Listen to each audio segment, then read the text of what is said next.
Bonjour à tous et bienvenue pour ce TD d'hématologie, le premier, qui permet de poursuivre un peu les deux confs que l'on a vus et peut-être un peu plus théoriques. Et là, ce TD permet de mettre en pratique certaines notions primordiales que vous devez connaître pour les EDN.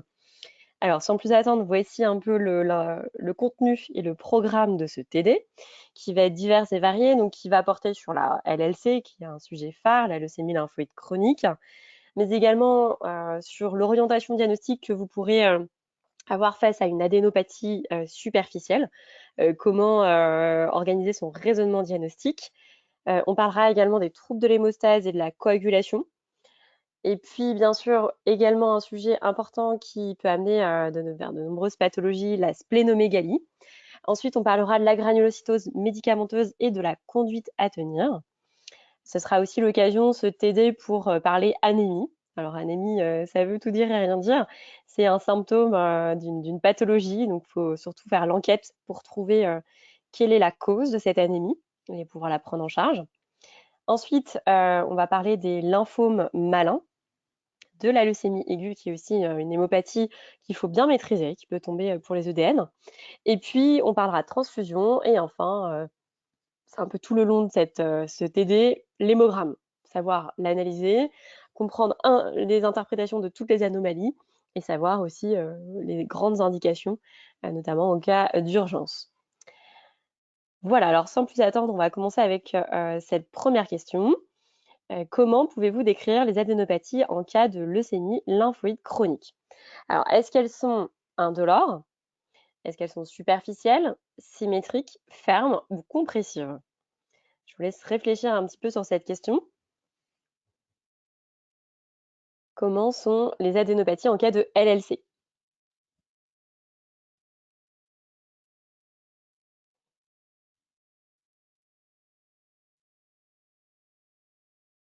Un petit tips, c'est que c'est clinique. C'est-à-dire qu'on peut les dépister avec nos mains, c'est clinique. Donc elles sont superficielles, et c'est ce qui fait la différence avec les lymphomes, où là, les lymphomes, elles peuvent être plus profondes, ces adénopathies, et il nous faudra souvent des examens, et c'est même pas souvent, c'est tout le temps, des examens d'imagerie, un scanner TAP, un TEP scanner pour faire l'état des lieux. Là, avec la LLC, il y a 5 aires ganglionnaires à connaître, et c'est vrai que cliniquement, on peut toutes les dépister. En général, c'est superficiel, symétrique, bilatéral et symétrique, et c'est ferme, comme le bout du nez. C'est-à-dire que c'est pas dur, c'est pas pierreux, c'est pas fluctuant, et cetera. Et c'est tout à fait indolore, le côté indolore. Alors, dans les hémopathies, qu'est-ce qui serait douloureux? Ce serait par exemple, à l'ingestion d'alcool, le lymphome de Hodgkin, il est dit que ça réveille les douleurs au niveau des ganglions. Bon. Et ça n'est pas compressif. Le lymphome, en revanche, lui, il peut être compressif. Ça peut faire des tableaux de compression médulaire, de syndrome cave supérieur, même de masse abdominale, comme par exemple dans le Burkitt. Donc là, effectivement, on serait plus vers quelque chose d'autre que la LLC qui paraît un peu bénigne, en fait, en quelque sorte. Souvent, c'est un diagnostic qui peut être porté fortuitement. Il n'y a même pas forcément d'adénopathie. Rappelez-vous que la LLC, c'est une prolifération clonale de lymphocytes B qui sont normaux, matures. C'est juste qu'il y a trop, il y a beaucoup trop de lymphocytes. Et le point de départ, c'est la moelle. Et en fait, ça va passer dans le sang, transiter par le sang et aller se loger dans les organes périphériques secondaires, les organes lymphoïdes secondaires, ce qui sont notamment les adénopathies. Alors, il y a dans les 5 aires ganglionnaires, il y a aussi le foie et la rate qui sont distincts et qui peuvent être le siège aussi de cette accumulation de lymphocytes. Donc, on retient polyadénopathie, superficielle, symétrique, non compressive, ferme et indolore. Donc, ça peut toucher toutes les aires ganglionnaires, et on a 5 aires ganglionnaires à retenir, et cervicale, donc axillaire, hépatomégalie, la rate et inguinale. Voilà. Donc tous peuvent être touchés. En général, c'est vraiment une notion bilatérale, que dans le lymphome, c'est pas forcément bilatéral. Dans les classifications, c'est anarbore et on peut avoir des décalages à droite, à gauche. Là, en tout cas, quand on compte les aires ganglionnaires pour la classification clinico-biologique de Binet, eh bien, si on a une adénopathie à droite, on compte l'aire ganglionnaire. En général, il n'y en a pas qu'une, mais voilà, c'est à partir du moment où on a un ganglion touché, l'aire ganglionnaire est considérée comme atteinte. Donc, classification de Binet, qui est clinico-biologique. Le stade C, ce sera non pas en fonction du nombre de ganglions, mais plutôt des cytopénies associées, donc anémie, thrombopénie, voilà, qui peuvent être associées. Sinon, stade A, donc on est sur moins de 3 aires ganglionnaires. Et stade B, c'est au-delà, à partir de 3 aires ganglionnaires, voilà, on est stade B. Et le C, c'est quelles que soient les aires ganglionnaires, peu importe, même la taille, etc., peu importe. Donc, ce qui va nous inquiéter face à une LLC, c'est quand on va avoir une adénopathie qui grossit, son caractère asymétrique unilatéral qui peut être peut-être plus fixé au plan profond ou à la peau. Le côté vraiment asymétrique et où la taille va compter là, dans ces cas-là.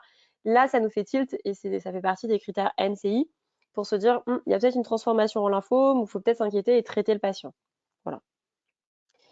Un petit rappel physiopathe, ça fait toujours du bien de comprendre un peu la LLC et de la resituer.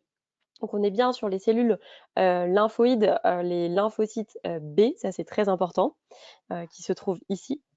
Et donc on est sur un syndrome lymphoprolifératif où il va y avoir une prolifération. Le point de départ, c'est la moelle. Ça transite dans le sang, ça c'est la forme sanguine. Et après, ça va se loger dans les organes lymphoïdes secondaires, les ganglions notamment. Et donc, il y en a trop. Alors, les lymphocytes dans la LLC, ils sont matures, on dit normaux, mais en fait, il y a quand même des anomalies moléculaires, notamment, ils marquent le CD5. Mais finalement, c'est juste qu'il y en a trop, en fait. Et donc, au bout d'un moment, ça va remanier le ganglion, et à tel point que sur 10, 15 ans, 20 ans d'évolution, ça peut se transformer en lymphome de haut grade, ce qu'on appelle le syndrome de Richter, la transformation en lymphome, en fait, à force de remanier le ganglion. Et ça arrive surtout chez les patients multitraités. Donc, c'est à peu près 5 à 10 des patients dans l'évolution. Voilà. Donc, qu'est-ce qu'on doit retenir de la LLC? Ça va être take home message, les mots-clés à retenir. C'est que c'est un lymphome qui est indolent. On parle de lymphome du médecin généraliste. C'est souvent les patients âgés, 72 ans à peu près. Et ça n'existe pas chez l'enfant. D'accord? C'est que l'adulte. Découverte fortuite sur un bilan, un hémogramme classiquement. Parfois, on peut même associer un frottis sanguin. Donc là, vous voyez ce frottis sanguin en haut à droite qui en fait renvoie à des lymphocytes qui sont normaux. Parfois, ils sont de plus petite taille avec des noyaux un peu plus volumineux et moins de cytoplasme. Mais en gros, ils ont une tête normale. Mais il y en a trop. Et puis, on voit qu'il y a des espèces d'éclatements. On appelle ça des ombres de Gumprecht. C'est lors de la confection du frottis sanguin, en fait, ces cellules sont fragiles et vont éclater. C'est pas pathognomonique, mais ça peut nous orienter. Et puis, ce qui pose le diagnostic, c'est l'immunophénotypage des lymphocytes circulants dans le sang. On fait une prise de sang. Et on va voir le côté clonal et on va voir que surtout, bah, ils sont CD5+, CD23+, avec le fameux score de Math-Vitesse. Dès qu'on a un score de 4 ou 5, ça pose le diagnostic. Voilà. Pas de myélogrammes, pas de biopsie automédulaire. Alors, si jamais il y a des cytopénies qui s'accompagnent, c'est une des complications, hein, l'anémie hémolytique auto-immune ou la thrombopénie hémolytique auto-immune. Donc, si on a une bicytopénie, on ne comprend pas très bien et qu'on a du mal à s'orienter, éventuellement, on peut faire un myélogramme à ce moment-là. Mais voilà, pas en première intention et pas pour le diagnostic. Donc, le pronostic va dépendre de cette classification de Binet, stade A, B, C. A, en gros, on surveille. Il n'y a pas de traitement quand on a moins de 3 aires ganglionnaires. Le B, à partir du moment où on a au moins 3 aires ganglionnaires, en fait, on va temporiser. On traite si on a les critères NCI, si on commence à avoir un syndrome tumoral assez important, adénopathie, splénomégalie, hépatomégalie, avec certains critères hors programme pour l'EDN, mais voilà. Ou alors si l'hyperlymphocytose a doublé et que ça commence à être conséquent. Sinon, c'est pas de traitement, surveillance, abstinence. Par contre, le stade C, on va traiter tout de suite. Hémoglobine en dessous de 100 grammes par litre ou thrombopénie en dessous de 100 gigas par litre, quel que soit le mécanisme. Peu importe. Ça peut être inflammatoire, ça peut être auto-immun, ça peut être par une insuffisance médulaire, peu importe. Il va falloir traiter avec une polychimiothérapie et souvent, bon, on peut aussi se dire qu'on peut prévenir les infections. Parfois, il est possible qu'en fonction du taux de CD4, on soit amené à donner des antibiotiques, par exemple le sulfamide, pour éviter les infections. Voilà. Mais globalement, c'est le traitement. Pense au rituximab, qui est un anticorps anti-CD20 qui sera largement donné. Voilà ce que vous devez savoir pour la LLC. Quel est le principal risque évolutif de la LLC? Pour continuer dans ce thème, et ça, je pense que je viens de le dire Alors évolutif, si c'était la principale complication, on irait sur les infections parce que c'est de ça que décèdent les patients, c'est d'infections. Ils vont pas mourir de la progression de la LLC au final et ça va être des infections qui peuvent être graves, des pneumopathies, des septicémies donc et parfois même virales, parasitaires, la pneumocystose. Voilà, faut se méfier, mais en tout cas, d'un point de vue évolutif, c'est le syndrome de Richter, c'est-à-dire la transformation en lymphome de haut grade. C'est un lymphome qui est B, on va pas changer de c'est monoclonal, hein, les lymphocytes étaient B, mais par contre, c'est des grandes cellules. Pour le lymphome, tout ce qui est grandes cellules, c'est pas sympa. Tout ce qui est grand est méchant, tout ce qui est petit est gentil pour le lymphome, on peut retenir et donc heureusement, c'est pas tout le monde, c'est 5 à 10 des patients qui peuvent avoir cette complication. Tout au long de cet TD, encore une fois, je vous ai indiqué les rangs, comme ça vous savez à peu près comment cibler vos révisions en hémato. Donc ça, c'est une mauvaise pronostic, hein, cette évolution, et il faut y penser devant un syndrome tumoral qui va apparaître ou assez rapidement de façon asymétrique. Pensez aussi aux signaux généraux, en fait, c'est les signes B. La fièvre, les sueurs nocturnes, la perte de poids. Les LDH, ça peut être un reflet indirect éventuellement, et puis l'hypercalcémie, alors ça, c'est associé. Il n'y a pas forcément d'explication physiopathe. C'est pas un syndrome de Lise, mais voilà, il est dit que c'est associé. On change de thème et on passe aux adénopathies. Alors, on change de thème, oui et non, parce qu'on vient de parler des adénopathies dans la LLC, mais là, la question, c'est quelles sont les pathologies, les affections qui peuvent être à l'origine de polyadénopathie. S'il y avait eu la LLC dans le QCM, on l'aurait coché. Là, je vous parle de VIH, de syphilis secondaire, de LAL, de syndrome myélodysplasique et de myélome multiple. Donc, je vous laisse réfléchir un petit peu à cette question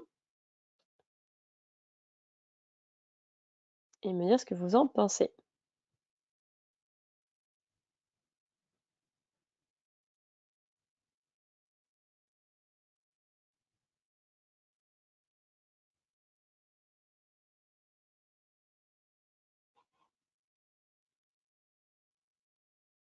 Donc, VIH, oui, on peut le dire.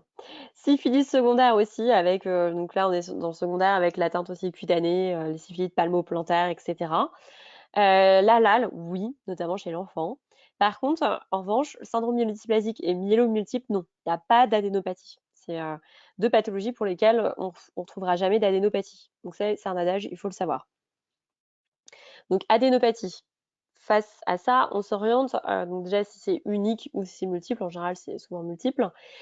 3 possibilités, soit on part sur de l'infection, donc il y a quand même un contexte, soit une porte d'entrée, un événement infectieux, peut-être des griffes du chat pour la bartonellose, enfin voilà.